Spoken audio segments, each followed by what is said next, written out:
જરા વિચારો, એક પાનના ગલ્લામાંથી દુકાનદાર કેટલું કમાઈ શકે? 2 વર્ષનો હિસાબ લગાવીએ તો 5 લાખ રૂપિયા, વધુ આંકડો લંબાવીએ તો 7 કે 8 લાખ રૂપિયા કમાઈ શકે. પણ એવું સાંભળ્યું છે કે 2 વર્ષમાં કોઈ દુકાનદાર 50 લાખ રૂપિયાનો વેપાર ઈમાનદારીથી કરી નાખે અને લાખોપતિ રાતોરાત બની જાય. રાતોરાત લખપતિ બનવાનો એક જ રસ્તો છે. એ રસ્તો બેઈમાનીનો છે, જેનો પર્દાફાશ અમદાવાદ પોલીસે કર્યો.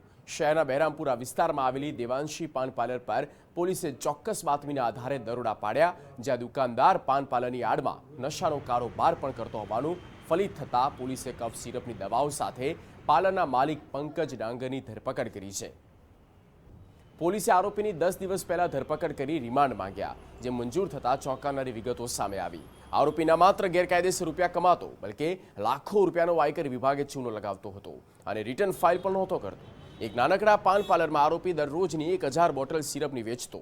60 રૂપિયાની બોટલ 100 રૂપિયામાં વેચીને તે રોજના રૂપિયા 40,000નો ચોખ્ખો નફો કરતો.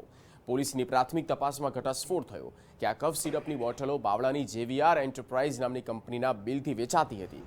જોકે પોલીસ તપાસની દરમિયાન આવી કોઈ કંપનીનું અસ્તિત્વ જ ન હોવાનું ફલિત થયું. પોલીસે હાલ આરોપીના ગોડાઉનમાંથી 7,000થી વધુ કફ સિરપની બોટલો જપ્ત કરી છે અને આ કેસમાં રાજસ્થાનના માસ્ટર માઇન્ડ એવા ભરત ચૌધરી વિરુદ્ધ પણ ગુનો દાખલ કરી કાયદેસરની કાર્યવાહી શરૂ કરી.